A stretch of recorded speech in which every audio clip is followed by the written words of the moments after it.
Welcome, ladies and gentlemen.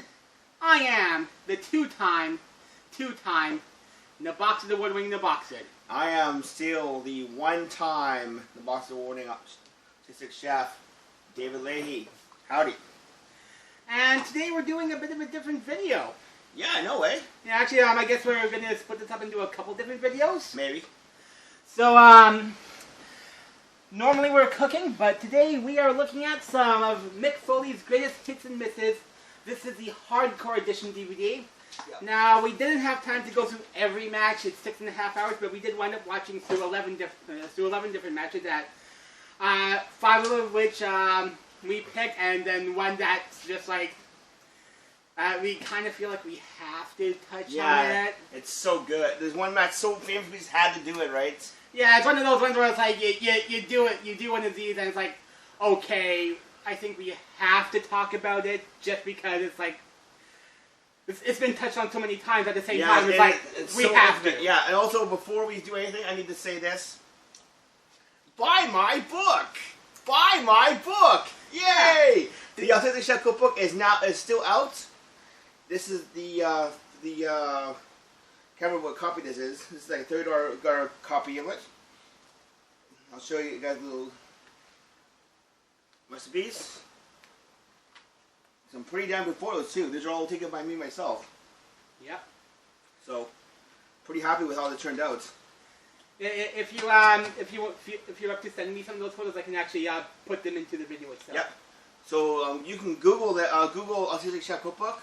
It's under createmycookbook.com. That's where you can find this cookbook.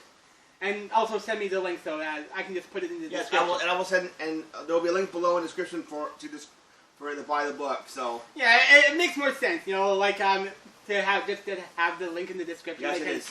Make that one click instead of having to sift through everything because there's a few autistic chefs out there. Because if you Google autistic chefs, there's a few of them. Yeah, they're not just me, but there's a few of them. But I thought I pitched it, so I had to do it. I'm sorry. Yeah, of course. Yeah, we work on these together, so of course we're going to. I'm very proud of the cookbook. It's something. Hey, how often do you say that? Yeah. Yeah. Maybe we'll do one together. Maybe next time. Yeah, we'll see. We'll see. You never know. Yeah. So first match. For the Mick Foley's Hardcore Edition Greatest Hits and Misses, the first match, we're going to do this in order of the DVD. Yeah. So the first match was my pick. It was Cactus Jack versus Vader. From WCW. Yes. Yeah, so if we're doing 2 videos, it's going to be, the first video is going to be like the WCW, basically from Disc 1. And then after that, the second video is probably going to be longer that way, where it's WWE stuff. So. Yeah. So, Cactus Jack versus Vader. I guess first thing to go through would be how the match ended. That was Cactus Jack winning via countout. It was part of a 2-match series where Cactus Jack, because Vader was this monster heel back then. He was. Now, one of the all-time best monster heels for those who probably started watching around maybe the 2000s. Yeah, for those who weren't watching in like the 80s and 90s, this guy was one of the most agile, athletic, big men. He was like 450 pounds. A couple other good ones on there too. There's what's it called? Bam Bam Bigelow was another good one. Big one. I like that. Bam Bam Bigelow was amazing back in the day. And so was trying to think of the other one. A couple other good big ones. I'm trying to think. Don't worry about it. Yeah, so Vader was this monster heel. He was a guy where he had the reputation where if your name was across from him on the card, people would just like quit the business or hide until they found out that they weren't wrestling him that night. He had a very stiff way of working. So yeah, well, what were your impressions of this match? Guy was stiff. Holy crap, he was hitting him pretty hard. I watched the match. He was hitting him pretty hard, and he actually tried to make him bleed. Look at he was really stiffing him. I'm like, wow, jeez. Yeah, he was really going into him like, ow, that hurt my hand. Yeah. Foley actually was able to dig up the unedited version of this match because WCW back then really tried to filter out the blood and homogenize it. So wussies. Yeah, well, this was back in like the early to mid 90s. Yeah. So yeah, especially back then, wrestling was really geared to kids, so they had to really. Yeah, pretty much. You had to cater to the kids, right? Yeah, so anyway, they actually were able to use Mick Foley's unedited version, so you could see the blood. Yeah. Yeah, and I think the next week was the match that ended up with Cactus Jack getting a concussion and him being off, and there was this big storyline where he winds up brainwashed with amnesia, and he's leading homeless people, and it was ultimately scrapped. But yeah, this was the first of 2 matches where Cactus gets an upset win over the world champion at that point. I think it was world champion, yeah. It's a big deal. Yeah, he was actually, like when they lock up, he was actually pushing, he was actually able to push Vader, because Vader's not a small guy, so no, Cactus had to be strong, and actually, Cactus actually ended up slamming him during that match too, so. Oh shit, I remember that, yeah. Smokes. Yeah. Sorry. No, go ahead. Someone's shooting fireworks outside. I think someone's shooting fireworks outside. Yeah, there's noise going on.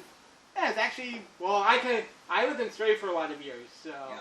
That's when I actually started taking YouTube more seriously, was when I was in Surrey. So, my first thought back then would have been gunshots because of the reputation Surrey has, but you can, if you're hearing it, it sounds a lot more like fireworks. Yeah. Yeah, we do a lot of those around Halloween around here, so it happens. Yeah, so do you have any more thoughts on the... That was a good match. I enjoyed it. It was a good match. I'll give it a 4 out of 5 at least. Yeah, and I think it's a good match. It's definitely not the...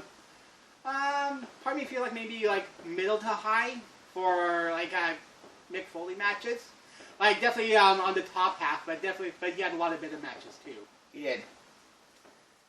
So do you have anything else you want to say about Cactus versus Vader? Next one. No, let's go on next one. Okay, the next match was one of your picks, and it was Cactus Jack versus Sabu. Uh-oh. And backstory on this one was that it was like during the short-lived talent exchange that WCW and ECW had going on at that time. And it was actually a couple months before Shane Douglas dropped the belt, dropped the World Heavyweight Championship. He threw it down, and then he threw it down, and then declared NWA dead, and then he basically... it was basically the rise of EC of the Extreme Championship Wrestling. Yeah, so at this point it was still technically ECW, but it was Eastern Championship Wrestling. But then after he threw down the belt, it became Extreme Championship Wrestling, which is now became a very popular brand from that time on to 2001. Holy smokes! Still a classic moment though, him doing that. Yeah, and there was actually a promo after the match where Cactus Jack spat on the Tag Team Championship for WCW. He did. Yeah, so a few things that I was able to write down is, like I said, spitting on the belt promo. Cactus actually came into this match with an injured back. He ended up sticking around for a few hours after the match and to try to get that promo with the Tag Team Championship belt. And he ended up breaking it into hives because, of course, he couldn't shower. So, of course, between being hurt and having the hives, he was not having a fun day that day. Nope, not a good day for him at all. So what were your thoughts on this match? It was a good match. I liked it. They probably done better, but still a pretty good match. Yeah. They were still doing the extreme stuff, but this was before they actually put it into the name. Yeah. So it was not as extreme as they could do better, but it was still pretty good. Yeah, and Sabu actually got quite a bit of offense in on early on. He did. Foley was talking about, I think, wanting to have some sort of thing with like a character from Mice and Men and the fight that they had, where it was like, "Come on, we want you to fight back," sort of thing. But it didn't work out as well. Nope. Mick wanted it too well. Wanted it too. I did notice things like, obviously this was when they were doing extreme stuff. So I saw frying pan, chair, table being used in there. I feel like just as much time was spent on the shenanigans with 911 and Paulie. Too much running by 911 and Paulie though. But this was like a lot of stuff after the match. After the match, yeah. It was kind of like why? Yeah, Sabu won with. By this point, Sabu had already won on a pinfall. And then then run-ins by Sabu 911. Like why? It's kind of too much. Yeah, there's actually a few other people in there too. The names are escaping me. Yeah, I don't remember either. Yeah. But yeah, it's like I feel like I could have. In the context of this, it's like okay, I would probably have to know the storyline behind that. Yeah, in order to appreciate it's still pretty good. I'll give it a 3.5 out of 5. Yeah, and disc-wise, or I guess time-wise, also somewhere around this was Cactus versus Sting. Yeah, This was a Falls Count Anywhere match. This is pretty good, actually. I enjoyed this one, actually. Yeah, the pacing was really good. Sting, this was a non-title match. Cactus was brought in. Because at this point, he wrote in his book about Sting's value had kind of been shriveling a bit at this point. So the idea was to bring in a bunch of monster heels to really build up Sting's value again. And Cactus actually did not know this, so he came in and he had a bunch of ideas to try with him. And if he had known that there was going to be, that it was just meant to be a short-term deal, yeah, he ended up sticking around for like around 3 years in the end. But he would have had a lot more trepidation had he known that there was going to be this just a short-term deal. Oh, there you go. Yeah, so Falls Count Anywhere, he actually did this match with Whooping Cough. Yeah, I had whooping cough. It sucks. You can't breathe. It is not fun. Trust me. You're like that. It's really not fun to have whooping cough. Trust me. It sucks. Yeah, and I think I had a similar thing a few years ago with pneumonia. So it's like, Ooh. Yeah, that was also very hard to breathe. So yeah, those are the worst. Oh, any of those throat infections you get, those suck. Really. Yeah, so yeah, again, Sting wins via pinfall. What were your thoughts on it? Anything specific you wanted to talk about? I liked it. It was a good match. I like the ramp. I like the old school ramp where it's above the ground. I like that old school. Yeah, it was actually on level. It was on the same level as the ring. Yeah, I like those on level ramps set up they did back in the day. I like that. They did that with ECW a few times too. It had an infamous moment between I think it was Taz and Bam Bam. Yeah. They went through the damn thing at Heatwave 98. Mm-hmm. That was crazy match. Yeah. They actually went through the damn thing at the end. Yeah. Oh my god. Yeah, like I remember Bam Bam when I was a kid, and honestly, I wish I appreciated his work a lot more. Yeah, so did I. I know a lot of the big guys didn't get that much heat. Got a little not appreciation. Yeah, even guys like Yokozuna, who were like for his size really athletic. Yeah. Or what about what's his name? I'm trying to think of his name. He's Umaga. Yeah. That guy was insane. I liked Umaga. I always liked Umaga. 2008, the Elimination Chamber match. He took Chris Jericho, Shawn Michaels on his shoulder at the same time. Double Simone dropped him inside the cage. I'm like, holy shit! First I saw that, I'm like, holy shit! That was incredible. Show of strength. I'm like, damn. Yeah. Yeah, it's like, wow. There are some amazing big guys in wrestling. Yeah, and that's something that I really feel is lacking nowadays, because I honestly have not watched a lot of WWE in a while, because a lot of them look very much the same, have similar movesets, and it's hard for me to really pick someone out who really stands out to me. You know, it's a lot better when there's a lot of different personalities and different body types. Like, you have a couple Yokozuna types, you have a couple Braun Strowman types. I know you're not a fan of him, but a couple Hulk Hogan types. I like Braun Strowman. I don't mind. No, I'm talking about Hulk Hogan sucks balls. Yeah. Yeah, so, you know. Hulk Hogan. I don't like him because he was way too political backstage, and that's my reason. Like, he used way too much politicking backstage, and that really tampered with the a lot of the booking. You know, like, and it wasn't good. Yeah, so he was very selfish, and I don't like that selfish kind of booking. Yeah. Yeah, so I'm speaking like in terms of like having different types of people in the business. You have more of a variety, and I feel like it's just more entertaining and more interesting when you have all these different people with different, and like also like a few like Rey Mysterio types and a few Daniel Bryan types. Kevin Owens. Yeah. I like Kevin Owens. The guy's awesome. Yeah, like it would be a lot more interesting if there was a mix of body types and charisma, you know, like everyone has the same. Everyone has the same like moveset. A lot of super kicks, that kind of shit. I'm like, really.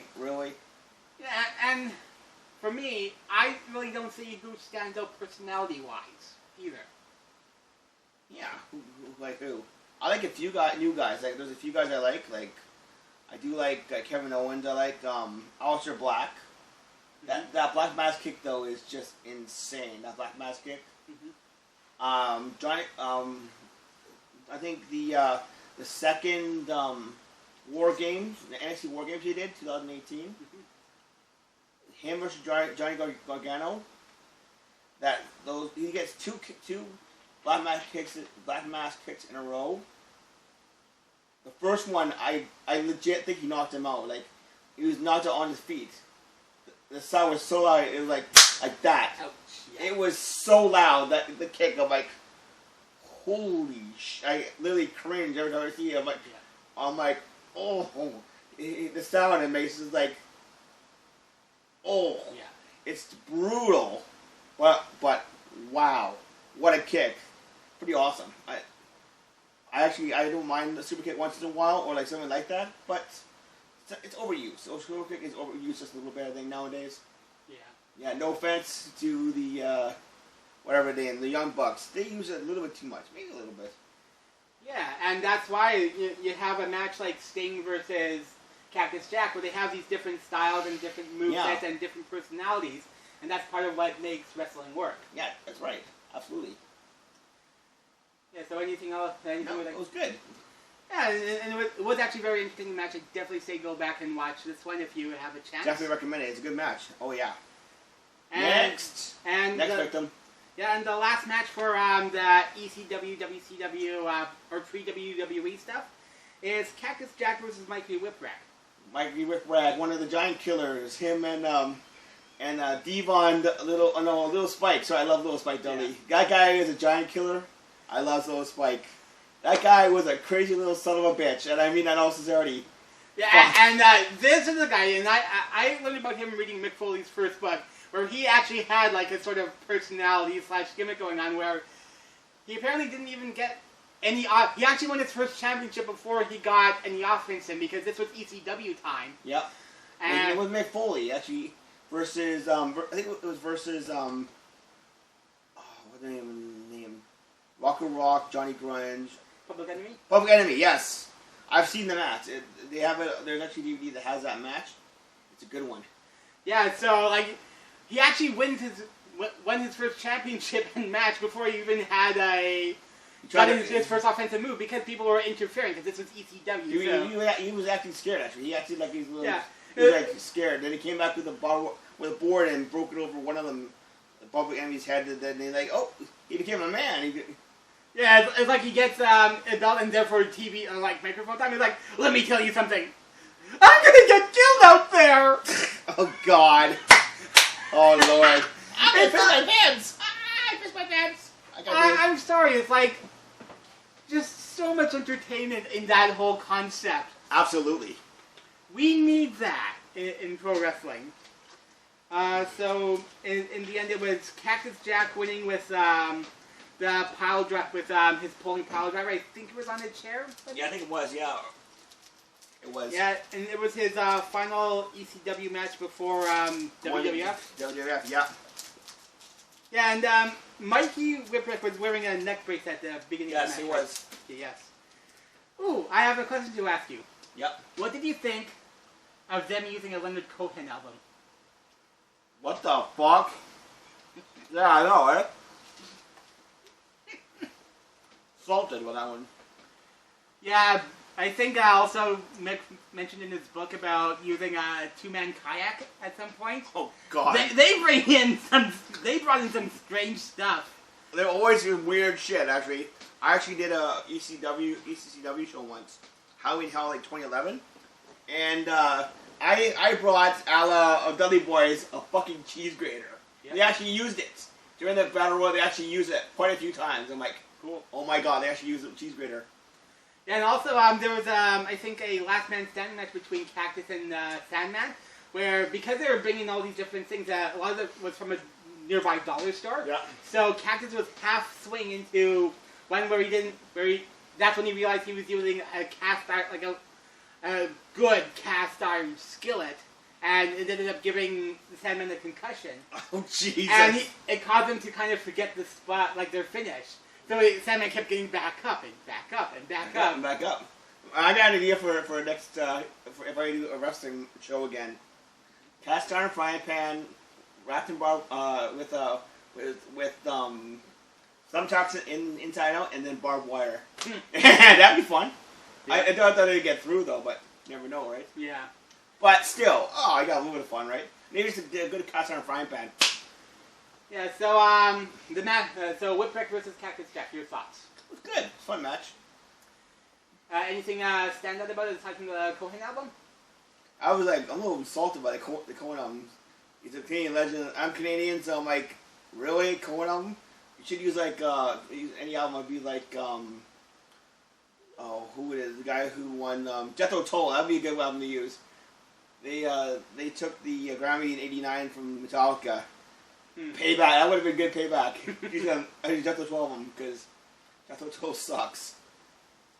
Yeah, I feel like there's like one of those, okay, that's an interesting record to use. Yeah? Although I might have gone, just because I'm me, I would have been fine with them using like a Saturday Night Fever album, because that's a double album, you know, you get 2 records in one, whack, double the records, double the fun. There you go. Hey. I would have used, I don't know, what I used, I think here for a second here. I think. What artists I really hate? Trying to think of an artist I really hate right now. Not many of those. Not many of those in my mindset. Yeah. From like that era. Jesus, it's kind of hard. Oh, Vanilla Ice. Vanilla Ice record. That would definitely be a Vanilla Ice record. That would have been cold. Oh, that would have been cold. Oh, fuck. We had that again? God damn it. More fucking puns. Sorry. I'm gonna get these jokes in. Damn it. Kill me now, people. Please, God. If you know where I live, come over and kill me now. Any more of these damn bad jokes, please.